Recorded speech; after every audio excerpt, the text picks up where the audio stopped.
friends, welcome back to Greta's Travels and welcome to the Universal Studios in Osaka, Japan. We're spending the whole day here and we're going to share with you the whole experience, what it's like, and some tips on, how to book, how to skip the lines, if the Fast Express is worth it, and all these useful tips. So let's go. So we've just arrived at the Universal Studios. It's almost 10 in the morning. There's a bit of a queue, but nowhere near as bad as what I've seen online at 8 a.m. or when the park opens. So if you're not an early riser, not necessarily a bad thing.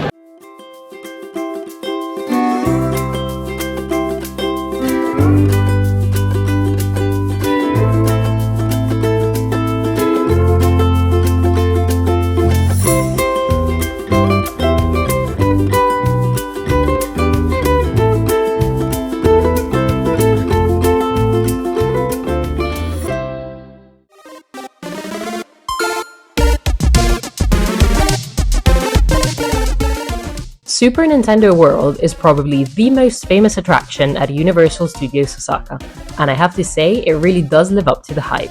It's simply incredible. The attention to detail and realism of Super Nintendo World is just insane.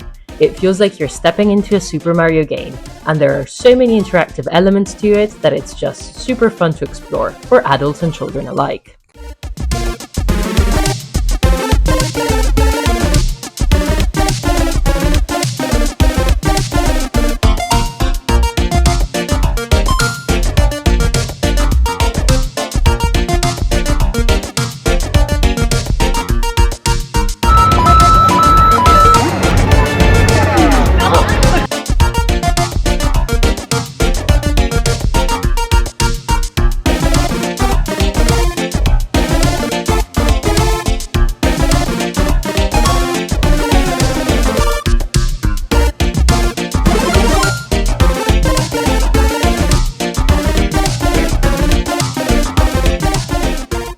There are two main rides here, Koopa's Challenge, which is basically an interactive Mario Kart game, and words don't do it justice. It's very fun and was probably my favorite ride of the whole park.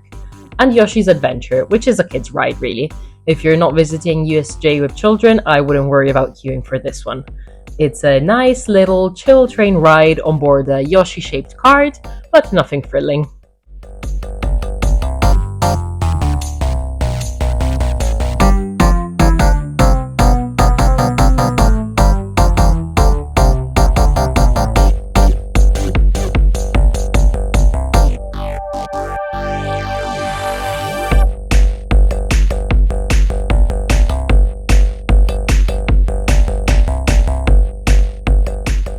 There is also a new Donkey Kong Country inside Super Nintendo World, but unfortunately it wasn't open yet when we were visiting.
So obviously the express passes are considerably more expensive, but look at the queue we're about to skip.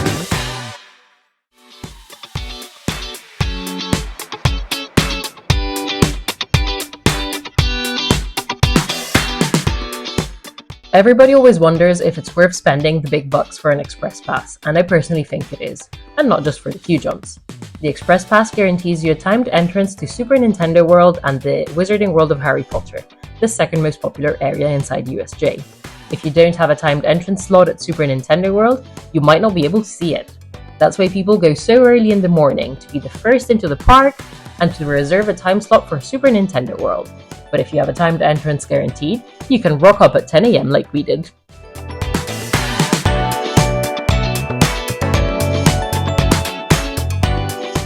We got our USJ park entrance tickets and express passes for Klook, the only USJ authorized reseller. There are different types of express passes to choose from, and I like the Klook interface because it's easy to see what's included in each pass. We went for the Express Pass 7, but if you don't want to spend as much, you can get an Express Pass 4, which gives you queue jump to 4 rides instead of 7, and is a little cheaper. After all, if you're just adults visiting, you probably won't need a queue jump for Yoshi's Adventure, for example. Besides the type of Express Pass, you can also choose the timed slots for Super Nintendo World and the rides, so that you can then plan your day accordingly.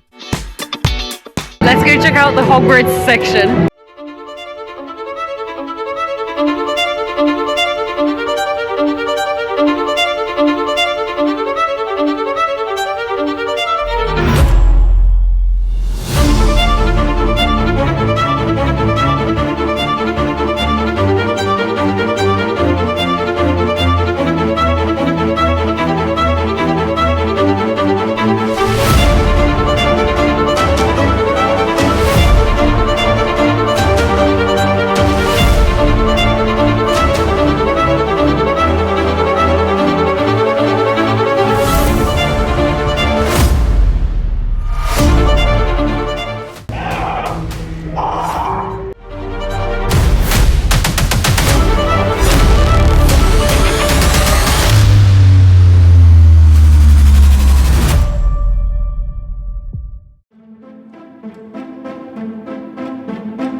We are now in the Wizarding World of Harry Potter and we're gonna go check out the rides.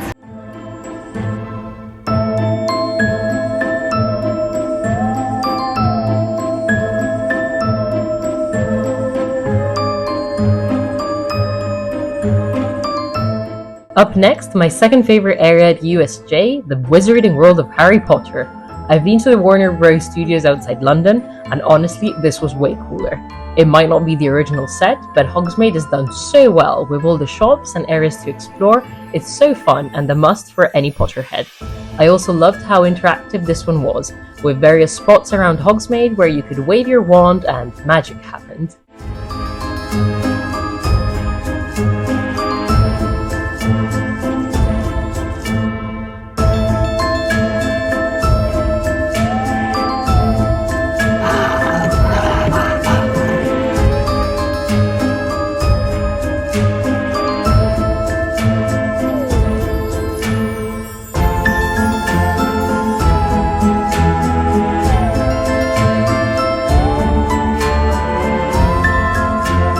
The rides here are Harry Potter and the Forbidden Journey, which is basically a 4D ride through Hogwarts, where you fly through the forest and castle, and Flight of the Hippogriff, which is quite a chill entry-level roller coaster, let's say. It's fun, with views of Hogwarts Castle, but not too scary.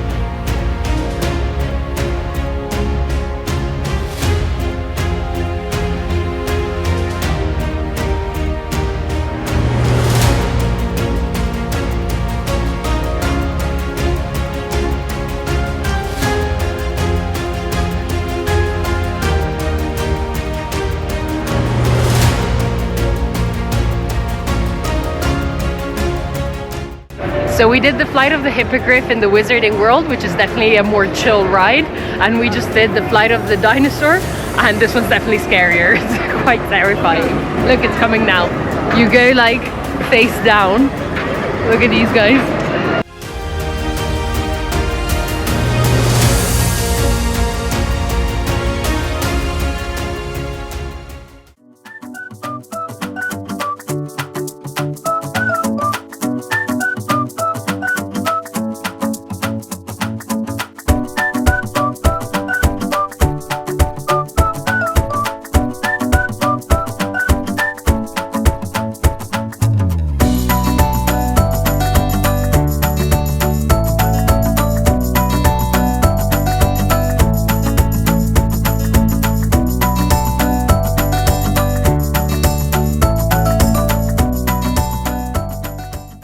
there are loads of restaurants and themed restaurants and foods, but the queues at the restaurants are insane. So we're just grabbing food from all the stalls, like these really cute Minion bows. Look at it.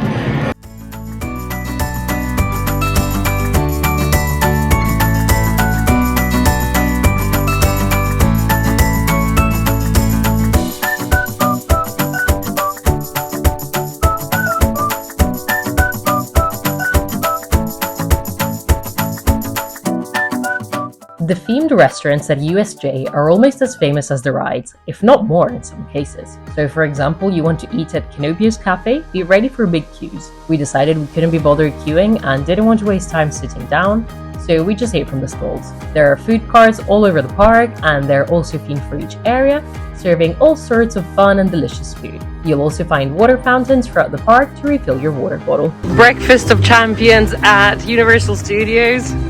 What are you having? Red chicken fried, chips, and mashed potatoes. Breakfast for the champion.